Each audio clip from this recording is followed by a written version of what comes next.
রথ উৎসব ঘিরে ইসকন সহ জগন্নাথ মন্দিরের প্রস্তুতি চূড়ান্ত পর্যায়ে। প্রতি বছরই রথযাত্রা উৎসবকে কেন্দ্র করে সনাতন ধর্মে বিশ্বাসী ধর্মানুরাগীদের মধ্যে ব্যাপক উন্মাদনা তৈরি হয়। বিশুদ্ধ হিন্দু পঞ্জিকা মতে আগামী 20 জানুয়ারি রথযাত্রা উৎসব অনুষ্ঠিত হবে। এই রথযাত্রা উৎসবকে সর্বাত্মক সাফল্যমণ্ডিত করার জন্য ইসকন মন্দির সহ আগরতলার জগন্নাথ জিউ মন্দিরের প্রস্তুতি চলছে চূড়ান্ত পর্যায়ে। জগন্নাথ জিউ মন্দির এবং ইসকন মন্দির সহ বিভিন্ন জায়গায় উদ্যোক্তারা দৃঢ় আশাবাদী সবার সদর্থক অংশগ্রহণের মধ্য দিয়ে রথযাত্রা উৎসব সুসম্পন্ন হবে। হয়ে গেল পূর্ণিমায় আর আষাঢ়ে শুক্লপক্ষের দ্বিতীয়া তিথি রথ, জগন্নাথের রথ বেরোয়। তিনটা রথ হয়। একটি বলদেব প্রভু আগে যান, মাঝখানে সুভদ্রা দেবী এবং সুভদ্রা দেবীর সঙ্গে সুদর্শন চক্র থাকে, আর পিছনে জগন্নাথ রথ। তিনটা রথ হয় প্রতি বছর, নতুন রথ হয়। তিনটা রথ, পুরাতন রথ না।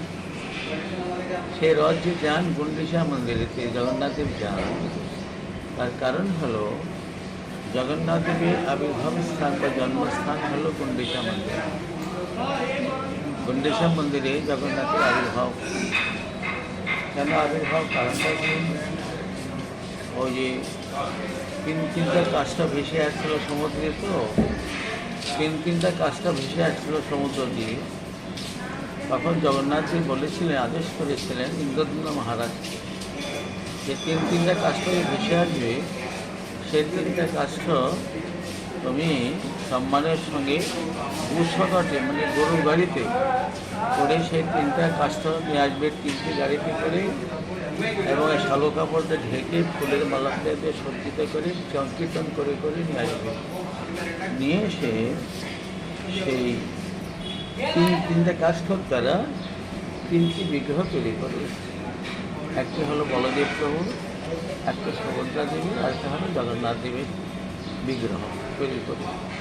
তিনি আদেশ করেছিলেন ইন্দ্রদ্যুম্ন মহারাজ। ইন্দ্রদ্যুম্ন মহারাজ যখন ওই তিনটি কাজটা সমুদ্রে ভেসে আসছে, সব লোককে খবর দিয়েছে মহারাজ এবং কাঠ ভেসে আসছে, তখন তিনি গরু গাড়িটি করে সেই তিনটি কাজটাকে সম্মানের সঙ্গে শালু কাপড়তে ঢেকে করে বানানোর সাজিয়ে সংকীর্তন করে করে গুন্ডিচা মন্দিরে নিয়ে আসেন।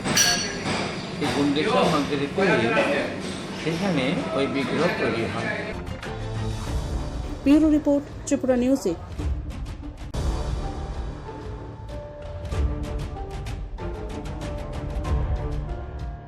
রথ উৎসব ঘিরে ইসকন সহ জগন্নাথ মন্দিরের প্রস্তুতি চূড়ান্ত